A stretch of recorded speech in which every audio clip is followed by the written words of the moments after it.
bahwa Bapak Ibu jemaah sekalian, tentu kita semua tahu kalau kita habis sholat kita beristighfar, kemudian kita berzikir, di mana zikir itu diajarkan subhanallah 33 kali, alhamdulillah 33 kali, Allahu Akbar 33 kali, dan digenapkan 100 dengan la ilaha illallah wa la syarika lah sampai akhirnya. Namun tentu kadang-kadang ada saat-saat darurat, kita mau cepat-cepat, ya. Misalnya kita mau cepat berangkat, maka hitungan 33 itu dalam hadis yang lain dia boleh dipersingkat menjadi 25, ya. Kalau lebih darurat lagi, maka dia disingkat dengan 10-10. Jadi subhanallah, subhanallah. Jadi 5 jari ini cukup. Subhanallah 2 kali. Ini 22 jadi 10. Begitu juga sampai Allahu Akbar. Jadi alhamdulillah Rasul sudah mengajarkan dan memprediksi bahwa ada keadaan-keadaan tertentu nanti kita membutuhkan yang singkat-singkat. Sama persis dengan sholat yang pernah kita sampaikan. Salah satu nama surah Al-Fatihah adalah Al-Kafiyah, di mana kita sholat cukup membaca Al-Fatihah, dia sah. Itu Bapak-Ibu sekalian sebagai mukadimah. Bapak-Ibu sekalian, itu setelah kita bersalawat kepada Rasulullah SAW, ayat berikutnya yang kita pelajari masih di ayat kedua, Alhamdulillahi Rabbil Alamin. Kita sudah sebutkan kalimat Alhamdulillah pekan lalu, Rabbil Alamin. Ibu bapak kalau buka terjemahannya menjadi segala puji bagi Allah Tuhan semesta alam. Sebenarnya ada kalimat yang tersembunyi, ya, begitulah bahasa terjemahan. Alhamdulillah, segala puji bagi Allah. Rabb itu adalah bahasa Arab yang berasal dari kalimat Rabba yarubbu, yang memelihara dan menjaga. Maka kenapa kalimat awalnya Alhamdulillah? Maksudnya adalah alhamdulillah, segala puji bagi Allah. Untungnya Allah yang menciptakan, Allah juga yang menjaga dan memelihara bumi ini. Seandainya Allah menciptakan alam semesta ini, diciptakan begitu saja, lalu dibiarkan manusia tanpa aturan, maka pasti bumi ini akan rusak, ya. Allah memeliharanya dengan ciptaan yang lain. Bumi ini diciptakan, isinya ada gunung. Gunung itu sebagai pasir dan seterusnya dan seterusnya.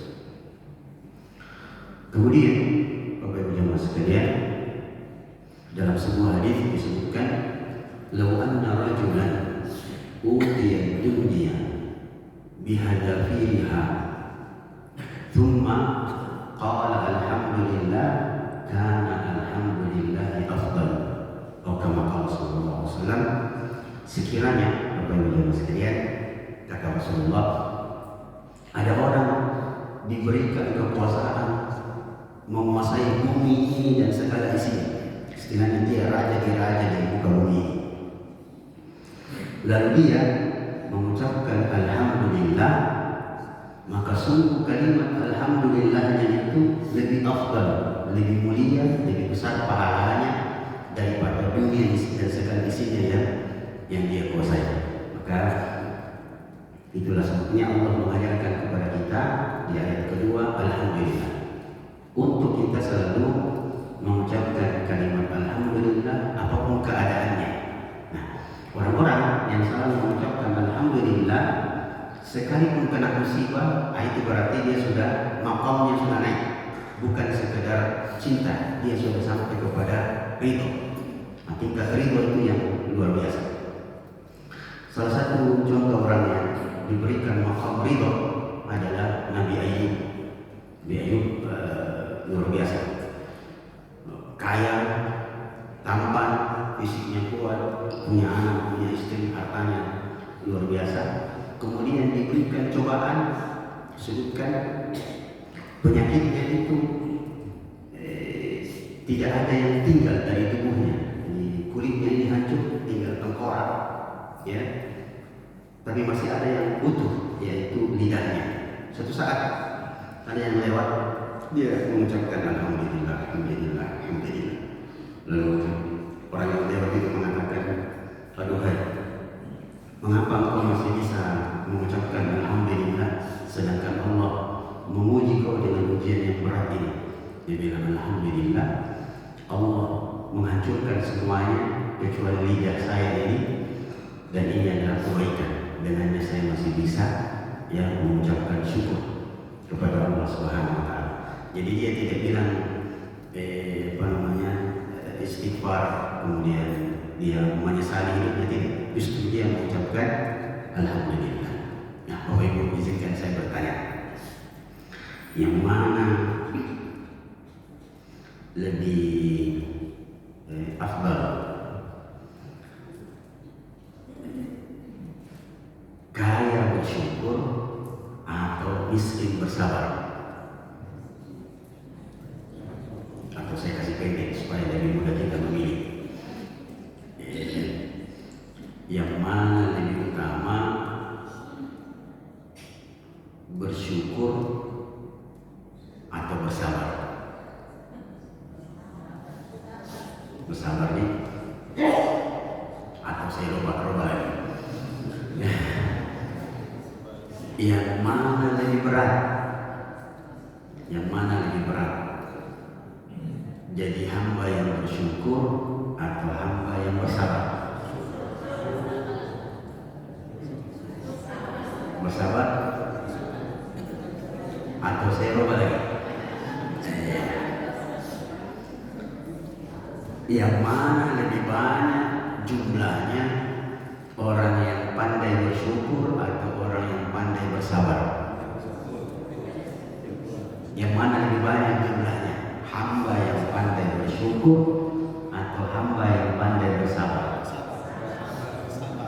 Ya, betul, bahwa lebih banyak jumlahnya orang yang pandai bersabar daripada pandai bersyukur. Itu artinya lebih afdal, lebih utama bersyukur daripada bersabar. Nah, saya mau kasih dalilnya. Saya kasih dalilnya bahwa bersyukur itu lebih afdal daripada bersabar. Bersyukur lebih berat daripada bersabar. Suatu saat Umar bin Khattab ketika jadi khalifah, jadi presiden, itu beliau duduk di masjid tengah malam duduk di masjid. Jadi presiden zaman dulu tuh mainannya di masjid. Beliau sandar-sandar di masjid, begitu persis, begitu mirip-mirip. Enak sandar di masjid, enak sandar. Kalau ada masalah Pak Ibu, datang saja di masjid, sandar-sandar. Betul. Nanti saya cerita yang lain. Saya cerita dulu tentang Umar. Di suatu saat beliau sandar-sandar di masjid, datanglah seseorang ke masjid sholat. Dia sholat sunnah.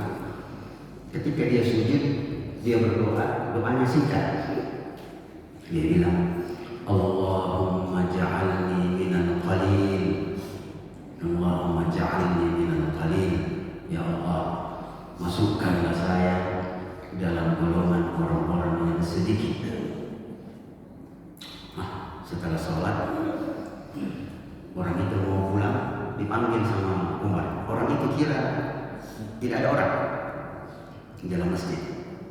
Sedikit ilmu fikih di dalamnya bahwa ketika orang itu mengucapkan Allahumma ja'alni minal qalil, dia bersuara dan kedengaran. Itu memberikan petunjuk boleh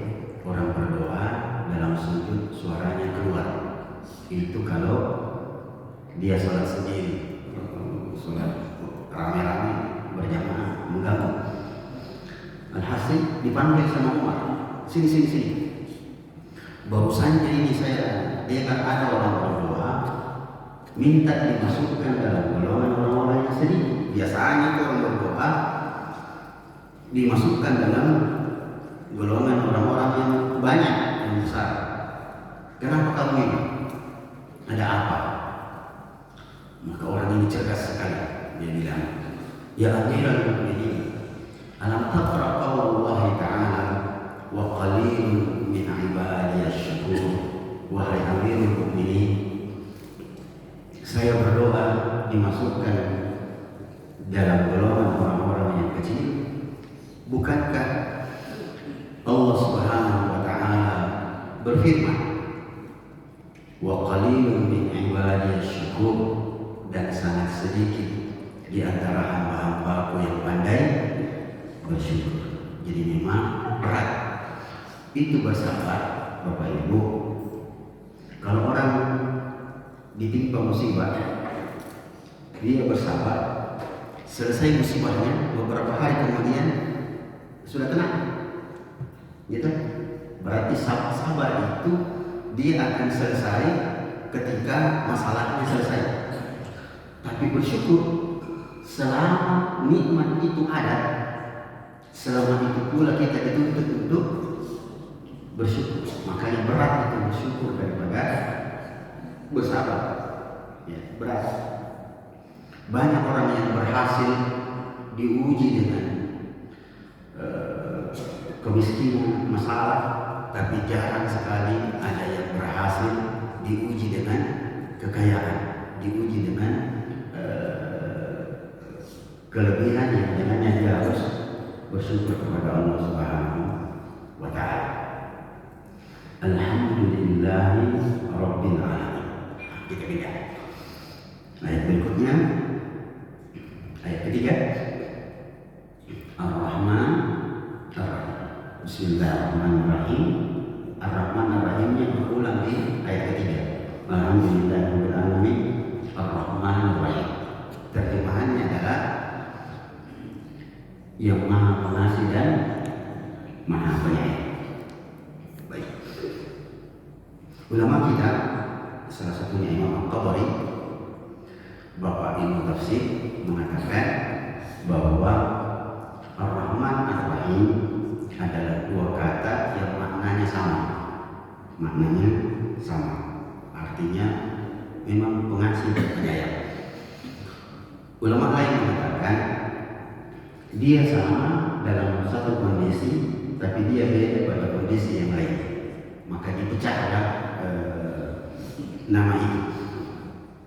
Ar-Rahman adalah sifat kasih sayang Allah untuk semua makhluk, untuk semua makhluk. Jadi sifat kasih sayang Allah pada Ar-Rahman, Allah menamakan dirinya Ar-Rahman. Sifat kasih sayangnya ini untuk semua makhluk, baik orang kafir, orang beriman, bahkan binatang pun mendapatkan Ar-Rahmannya Allah. Dengan sifat kasih sayangnya Allah Ar-Rahman ini, binatang itu menyayangi anak-anaknya, padahal binatang buas. Tetapi Ar-Rahim, dia sifat kasih sayang Allah yang khusus untuk orang-orang beriman. Berdasarkan banyak ayat, salah satunya adalah wa kana bil mu'minina rahimah, dan Allah sangat menyayangi orang-orang beriman. Puncaknya para ulama mengatakan bahwa sifat rahmannya Allah untuk penduduk dunia, untuk penduduk dunia, apapun jenisnya, dia mau kafir, dia mau binatang, semua kena, semua dapat. Sedangkan sifat rahimnya Allah itu khusus untuk orang beriman di dalam surga, di dalam surga. Jadi Rasulullah bersabda, Inna lillahi mi'atu rahmah. Jadi Allah memberikan pendekatan, sesungguhnya Allah memiliki 100 rahmat. Satu dibagikan kepada penduduk dunia, 99-nya khusus untuk orang beriman di dalam surga. Di dalam surga. Itu yang pertama. Yang kedua,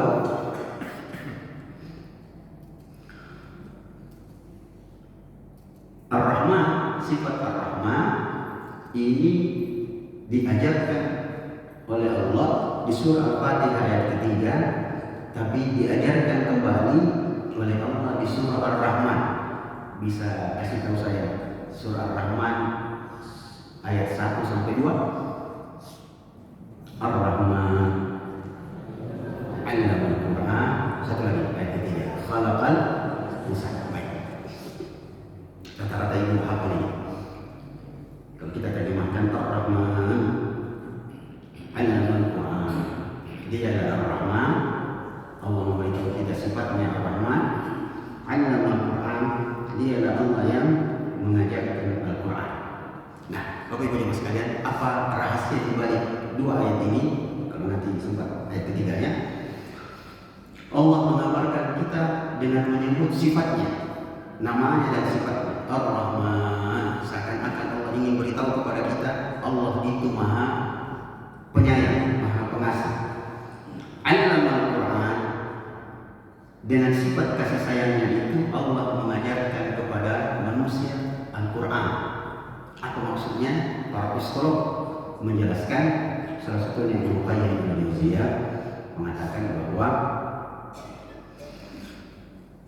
jangan sampai Anda terjun dalam dunia pendidikan sebelum memasukkan sifat kasih sayang pada diri Anda.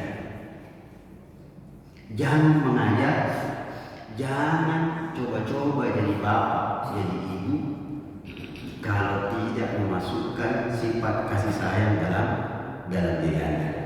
Jadi guru itu modal utamanya adalah sifat kasih sayang. Dia harus memiliki sifat kasih sayang baru mengajar. Bayangkan,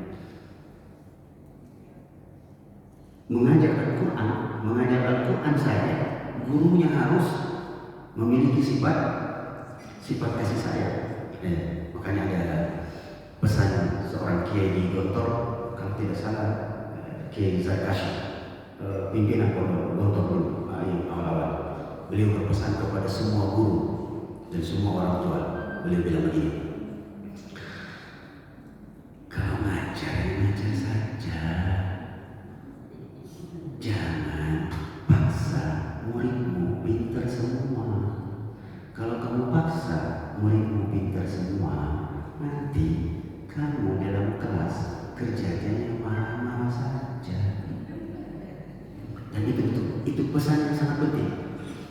Jangan mengajar anak-anak paksa dia jadi pintar semua. Nggak bisa. Orang iso. Bilang orang Jawa yang lama tinggal di Makassar, tenak kule. Tolong ini anak, nama dia aja. Dibilang 3 kali 3 9, namanya. Nggak boleh. Mau semua anak-anaknya pintar semua, nggak bisa. Tolong ini tahu mau jawab orang tua sama anaknya. Kenapa kau itu nak lama sekolah tidak tahu kamu baca? Itu anaknya di sebelah kau jawab itu bahaya. Nanti anak tak protes. Kenapa selalu saya tiba-tiba sama itu anaknya tetangga? Sekali itu anak tetangga jadi nakal. Aku tukar sama saya. Muncul lagu itu. Ojo banding-banding. Tidak boleh. Jadi kalau ngajar jangan paksa anak-anak pintar semua. Kita itu harus menanamkan sifat kasih sayang dulu. Kita harus tahu psikologi bahwa itu Pak, Ibu, itu pohon buah-buahan itu memberikan pelajaran penting itu. Coba, pohon mangga, Bapak bisa bayangkan pohon mangga. Saya mau tanya, apa semua buahnya sama besar? Dalam satu pohon mangga, apa semua buahnya sama besar? Tidak, bersamaan matangnya. Tidak, itu memberikan pelajaran penting dalam dunia pendidikan bahwa itu anak-anak kita di rumah sama makanannya, sama gizinya, sama orang tuanya, begitu juga di kelas pelajarannya sama, gurunya sama, tapi tidak sama pertumbuhannya. Tidak sama pertumbuhannya. Maka jangan dipaksa-paksa itu anak. Selalu tidak boleh. Kalau bisa lagi dibilang tolong ini, itu jadi tolong betul itu anak. Jadi tolong itu. Maka pelan-pelan, matanya juga tidak bersamaan. Begitulah Allah mengajarkan kepada kita bahwa berikan dulu sifat kasih sayang. Ya, tanamkan dulu. Itulah sebabnya. Ya, Bapak Ibu jamaah sekalian, ayat ini juga mengajarkan bahwa ilmu yang pertama kali harus diajarkan kepada anak-anak kita adalah Al-Quran.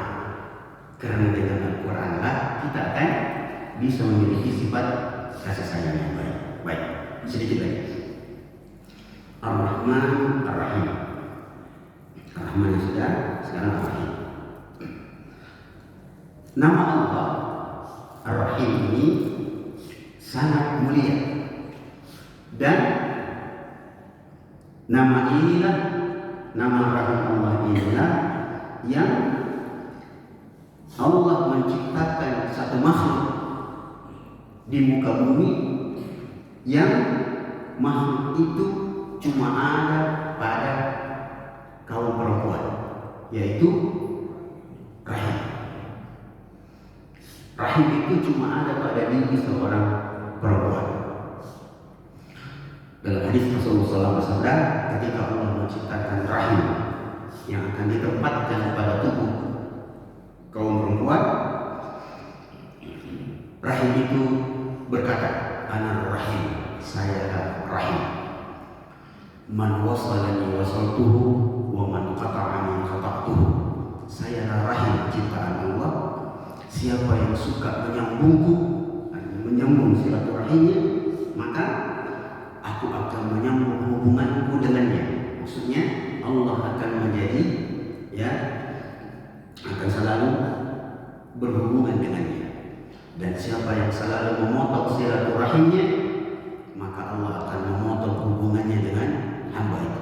Inilah menunjukkan bahwa memutuskan silaturahim salah satu dosa besar.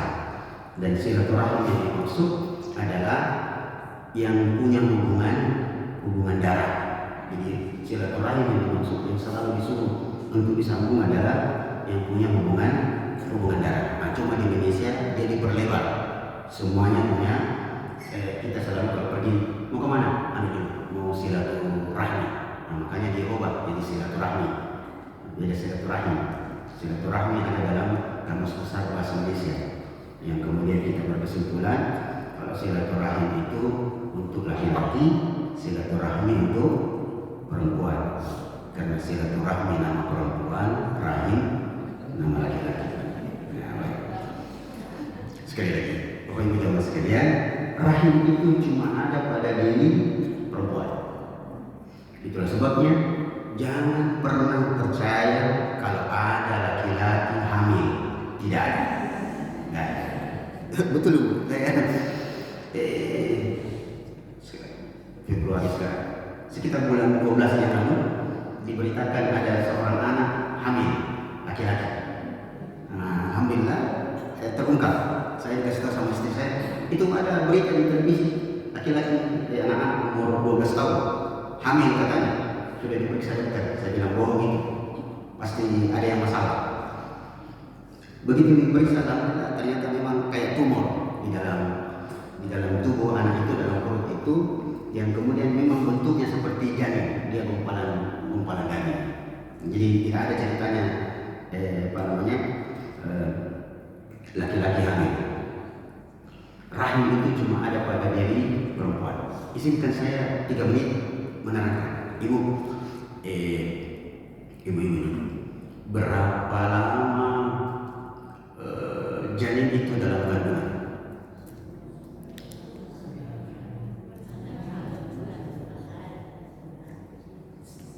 Berapa lama Bu?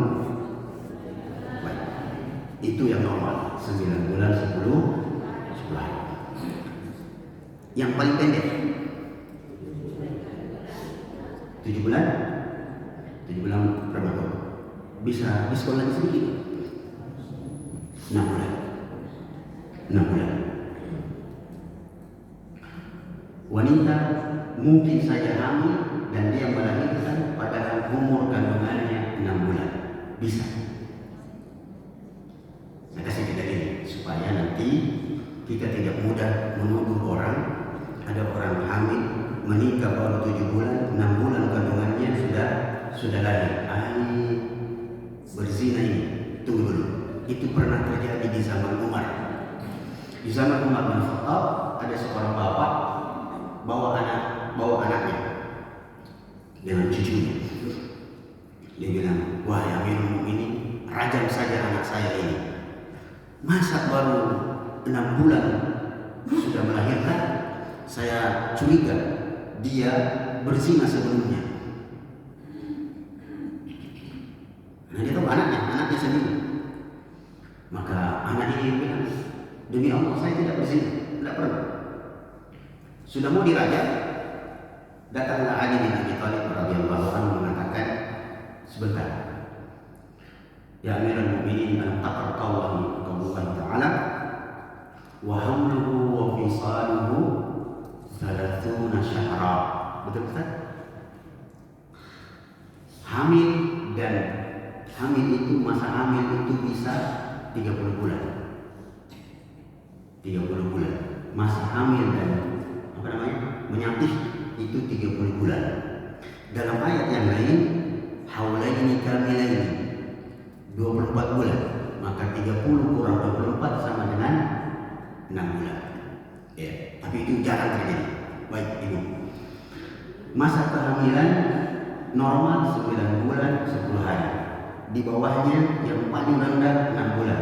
Ada yang 7 bulan, ada yang 8 bulan. Dan 7 bulan lebih selamat daripada 8 bulan. Ya Bu ya. Prematur 7 bulan itu lebih aman daripada 8 bulan. 99,9% yang lahir prematur 8 bulan mati. Rata-rata mati. Itulah salah satu penjelasan tentang Nabi Isa alaihissalam. Dapat Pak lebar-lebar sedikit? Ulama berbeda pendapat berapa lamakah Nabi Isa dalam kandungan ibunya. Sebagian orang mengatakan normal, sebagian orang mengatakan tidak. Dia 8 bulan dan itu merupakan mukjizat karena umumnya orang bayi kalau 8 bulan lahir mati. Adapun Nabi Isa 8 bulan dia hidup. Baik, ini sedikit lagi. Itu normal 9 bulan 10 hari, paling rendah 6 bulan, paling tinggi. Berapa lama anak dalam kandungan? Paling lama berapa bulan? Bisa tambah lagi? 12 bulan? 12 bulan katanya, kata mama saya dia 12 bulan dalam kandungan mamanya. Bisa tambah lagi? Masa kehamilan paling lama 4 tahun. 4 tahun. Dia disebut dengan hamil gajah. Jadi gajah itu 4 tahun dalam kandungan ibunya. Ada manusia 4 tahun dalam kandungan? Ada. Itu diceritakan oleh Imam Malik dalam beberapa literatur bahwa ada anak yang lahir 4 tahun dalam kandungan ibunya, begitu dia lahir sudah lari-lari. Ada. Kalau saya tidak salah namanya salah satu ulama yang bernama Ad-Dhahhak, Imam Ad-Dhahhak. Kenapa dinamakan Ad-Dhahhak? Ad-Dhahhak itu tertawa. Dia lahir langsung jalan sudah tertawa. 4 tahun. Nah, apa maksud saya menceritakan ini? Kenapa janin itu dalam kandungan ibunya berbulan-bulan? Bukankah Allah Subhanahu wa Ta'ala bisa menciptakan segala sesuatu dengan satu kalimat? Kun, selesai. Bukan kun fayakun, kun. Bukan kun fayakun. Fayakun itu artinya jadi. jadilah, maka dia menjadi. Maka salah itu betul-betul bilang kun fayakun, salah. Masa belum jadi sudah jadi? Artinya kun, itu kalimatnya. Kun fayakun artinya dia jawaban dari kun. Tapi kenapa Allah membuat janin itu lama dalam kandungan ibunya? Ternyata hikmahnya adalah supaya anak itu berinteraksi dengan ibunya, yang dengannya ibunya akan semakin memiliki kontak dan kasih sayang kepada anaknya. Itu sebabnya Bapak Ibu yang sekalian, kontak batin ibu kepada anaknya lebih besar daripada kontak batin bapak kepada anaknya. Ya. Baik, satu lagi. Nanti sisanya akan jawab. Ini sangat penting karena dia berhubungan dengan psikologi. Bisa bantu saya ini Bapak Ibu, peribahasa atau pepatah zaman dulu. Kasih ibu sepanjang, baik. Kasih anak sepanjang. Kalau kita terjemahkan dalam bahasa Makassar, ia juga cina amma karyana sana lompoda. Kontak batinnya dan pacina orang tua mama kepada anak besar sekali, tapi kontak batinnya anak kepada mama besar atau sedikit? Sedikit. Tahu apa sebabnya? Salah satunya adalah tadi penjelasan dia lama di dalam tubuh ibunya. Yang kedua, ibu banyak melakukan kesalahan. Apa itu? Ibu terlalu sering makan dan minum sisa anak, tapi ibu tidak pernah melatih anak tak makan sisanya.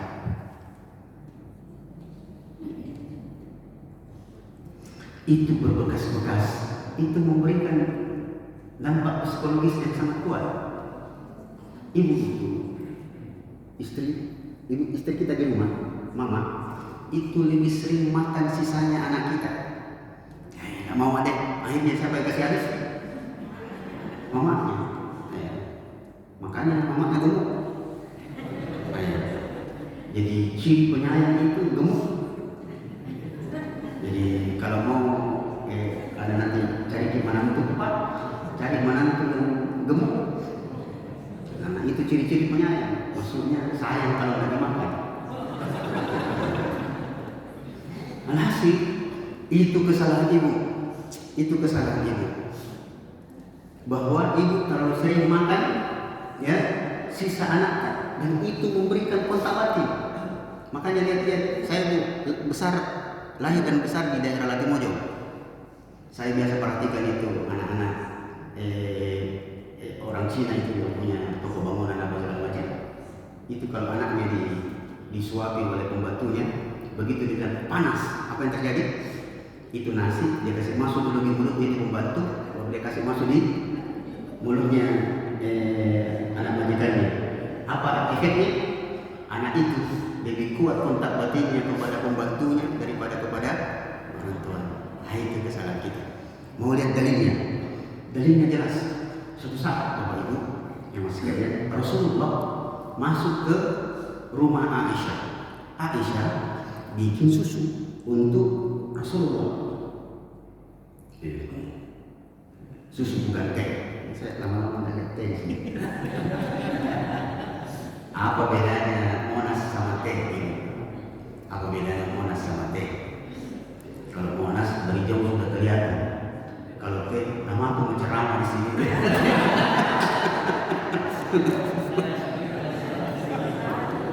Dari kode keras, tidak. Bercanda. Nah, suatu saat